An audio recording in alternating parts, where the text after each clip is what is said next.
ಅಥವಾ ಒಂದು ಊರಿನ ಪಟೇಲನ ನಡವಳಿಕೆ ಇರಬಹುದು. ಯಾವತ್ತೂ ಕೂಡ ಅವರು ಎಲ್ಲಾ ಜಾತಿಯವರನ್ನ ಜೊತೆಗೆ ತೆಗೆದುಕೊಂಡು ನಾಯಕತ್ವ ಮಾಡಿದ್ದಾರೆ. ಎಲ್ಲಾ ಜಾತಿಗಳನ್ನ ಒಂದುಗೂಡಿಸಿ ಪಟೇಲ್ತನ ಮಾಡಿದ್ದಾರೆ. ಆ ರೀತಿಯಾಗಿರೋದ್ರಿಂದಲೇ ಒಕ್ಕಲಿಗ ಸಮಾಜಕ್ಕೆ ಈ ರಾಜ್ಯದಲ್ಲಿ ಒಂದಷ್ಟು ಗೌರವ ಇದೆ. ಯಾಕೆ ಅಂತ ಹೇಳಿದ್ರೆ ನಾವು ಎಲ್ಲರನ್ನ ಒಂದುಗೂಡಿಸ್ಕೊಂಡು ಹೋಗ್ತೇವೆ ಅನ್ನೋ ಕಾರಣಕ್ಕೆ ಇವತ್ತು ಒಕ್ಕಲಿಗರು ಅನೇಕ ನಾಯಕತ್ವ ಪೊಸಿಷನ್ನಲ್ಲಿ ನಾವೆಲ್ಲರೂ ಕೂಡ ಇದ್ದೇವೆ. ಯಾಕೆ ನಮ್ಗೆ ನಾಯಕತ್ವ ಸಿಗುತ್ತೆ ಅಂತ ಹೇಳಿದ್ರೆ ಒಕ್ಕಲಿಗರಾದ್ರೆ ಎಲ್ಲಾ ಜಾತಿ ಎಲ್ಲಾ ಧರ್ಮದವರನ್ನ ಒಂದುಗೂಡಿಸಿ ತೆಗೆದುಕೊಂಡು ಹೋಗ್ತಾರೆ ಅನ್ನೋ ಕಾರಣದಿಂದ ನಮ್ಗೆ ನಾಯಕತ್ವ ದೊರಕಿದೆ.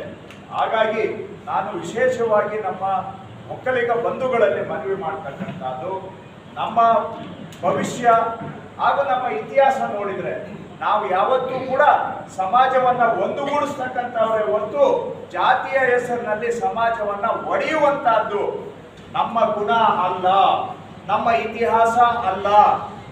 ನಾವೇನಾದ್ರೂ ಜಾತಿಯ ಹೆಸರಿನಲ್ಲಿ ಸಮಾಜ ಒಡೆದ್ರೆ ಇದು ನಮ್ಮ ಭವಿಷ್ಯಕ್ಕೆ ಮಾರಕ ಆಗುತ್ತೆ.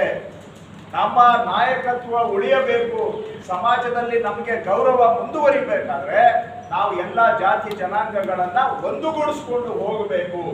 ಆವಾಗ ನಮಗೆ ಸಮಾಜದಲ್ಲಿ ಏನೊಂದು ವಿಶೇಷ ಸ್ಥಾನಮಾನ ಇದೆ ಅದು ಮುಂದೆಯೂ ಸಹ ಉಳಿಯುತ್ತದೆ. ಹಾಗಾಗಿ ಇಲ್ಲಿ ಈ ನಡುವೆ ಕೆಲವರು ಆ ಜಾತಿಯ ಹೆಸರಿನಲ್ಲಿ ಸಮಾಜವನ್ನ ಒಡೆಯತಕ್ಕಂತ ಕೆಲಸ ಏನು ಮಾಡಲಿಕ್ಕೆ ಹೊರಟಿದ್ದಾರೆ, ಇದು ಒಕ್ಕಲಿಗರ ಸಮಾಜಕ್ಕೂ ಒಳ್ಳೆಯದಲ್ಲ, ಇದು ನಮ್ಮ ಇತಿಹಾಸಕ್ಕೆ ತದ್ವಿರುದ್ಧ. ನೀವು ಕೆಂಪೇಗೌಡರು ಕಟ್ಟಿದಂತಹ ಬೆಂಗಳೂರನ್ನ ನೋಡಿ, ಅಲ್ಲಿ ಎಲ್ಲಾ ಜಾತಿ ಜನಾಂಗಗಳನ್ನ ಕೂಡಿಸ್ಕೊಂಡು ಎಲ್ಲಾ ಜಾತಿವರೆಗೂ ಒಂದೊಂದು ಪೇಟೆ ಮಾಡಿಕೊಟ್ಟು ಅವರ ಕಸಬುಗಳನ್ನೆಲ್ಲ ಬೆಂಗಳೂರು ಒಳಗಡೆ ತಗೊಂಡು ಬಂದು ಅವರನ್ನ ಅವಕಾಶ ಮಾಡಿಕೊಟ್ಟಿದ್ರಿಂದ ಬೆಂಗಳೂರು ಇವತ್ತು ಅಂತಾರಾಷ್ಟ್ರೀಯ ಮಟ್ಟಕ್ಕೆ ಬೆಳೆದಿದೆ. ಅದು ನಮ್ಮ ನಿಜವಾದ ನಾಯಕತ್ವದ ಗುಣ. ನಮ್ಮ ಆ ಕೆಂಪೇಗೌಡರ ವಂಶಸ್ಥರಾಗಿ ನಾವು ಎಲ್ಲರನ್ನೂ ಜೊತೆಗೆ ತೆಗೆದುಕೊಂಡು ಹೋದ್ರೆ ನಮಗೂ ಶ್ರೇಯಸ್ಸಿದೆ, ಸಮಾಜಕ್ಕೂ ಶ್ರೇಯಸ್ಸಿದೆ. ಹಾಗಾಗಿ ನಾನು ವಿಶೇಷವಾಗಿ ನಮ್ಮ ಎಲ್ಲ ಒಕ್ಕಲಿಗರ ಸಮಾಜದವರಲ್ಲಿ, ಅದರಲ್ಲೂ ಎಲ್ಲ ರೈತರು ಯಾವುದೇ ಜಾತಿ ಇರಲಿ, ಒಕ್ಕಲ್ತನ ಮಾಡ್ತಕ್ಕಂಥವರು ಎಲ್ಲ ರೈತರು ಯಾವುದೇ ಜಾತಿ ಇರಲಿ, ನಾವೆಲ್ಲ ಕೂಡಿ ಬದುಕಿದ್ರೆ ನಮ್ಮ ಬಾಳು ಸ್ವಲ್ಪ ಸುಧಾರಣೆ ಆಗುತ್ತೆ. ಜಾತಿ ಹೆಸರುಗಳಲ್ಲಿ ವಿಭಜನೆ ಆದ್ರೆ ನಾಳೆ ನಮ್ಮ ಜೀವನಕ್ಕೆ ಮಾರಕ ಆಗುತ್ತೆ. ಹಾಗಾಗಿ ಚುನಾವಣೆಯಲ್ಲಿ ಈಗ ಕಾಂಗ್ರೆಸ್ನ ಕೆಲವು ಕಾರ್ಯಕ್ರಮಗಳನ್ನ ನೋಡಿ, ಕಾಂಗ್ರೆಸ್ ಬಗ್ಗೆ ಅಲ್ಲಿ ಇಲ್ಲಿ ಒಬ್ಬರ ಇಬ್ಬರು ಅಪಪ್ರಚಾರ ಮಾಡ್ತಾರೆ. ಆದ್ರೆ ನಾವೀಗ ಗೃಹಲಕ್ಷ್ಮಿ ಕೊಟ್ಟಿದ್ದೇವೆ.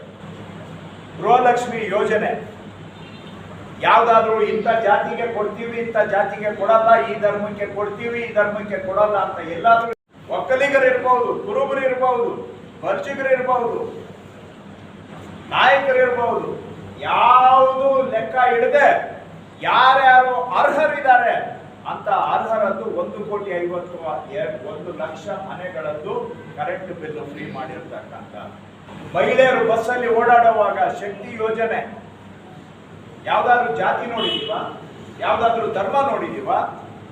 ಎಲ್ಲಾ ಮಹಿಳೆಯರಿಗೂ ಕೊಟ್ಟಿದ್ದೀವಿ.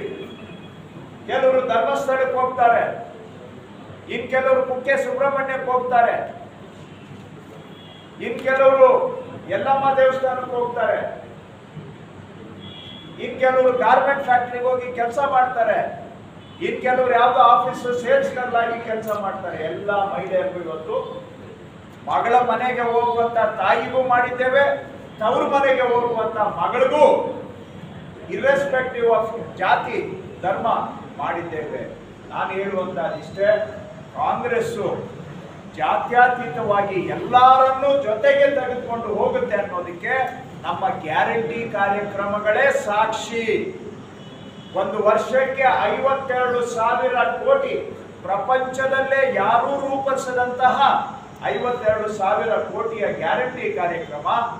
ಪಕ್ಷ ನೋಡದೆ, ಜಾತಿ ನೋಡದೆ, ಧರ್ಮ ನೋಡದೆ, ಸಮಾನವಾಗಿ ಎಲ್ಲರಿಗೂ ಸಹ 1 ರೂಪಾಯಿ ಲಂಚ ಇಲ್ಲದೆ, 1 ರೂಪಾಯಿ ಕಮಿಷನ್ ಇಲ್ಲದೆ ಎಲ್ಲರಿಗೂ ತಲುಪಿಸುವಂತ ಗ್ಯಾರಂಟಿ ಕಾರ್ಯಕ್ರಮ, ಇಡೀ ಪ್ರಪಂಚಕ್ಕೆ ಮಾದರಿ ಕಾರ್ಯಕ್ರಮ.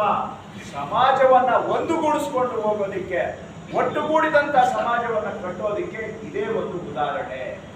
ಅದು ಕಾಂಗ್ರೆಸ್ನ ತತ್ವ. ನಮ್ಮಲ್ಲಿ ಎಲ್ಲರಿಗೂ ಅವಕಾಶ ಇದೆ. ಈಗ ನಮ್ಮ ರಾಜಕೀಯವಾಗಿನೇ ತಾವು ನೋಡಿ, ನಮ್ಮ ಪಕ್ಷದಲ್ಲಿ ಎಲ್ಲಾ ಜಾತಿ ಜನಾಂಗದವರಿದ್ದಾರೆ.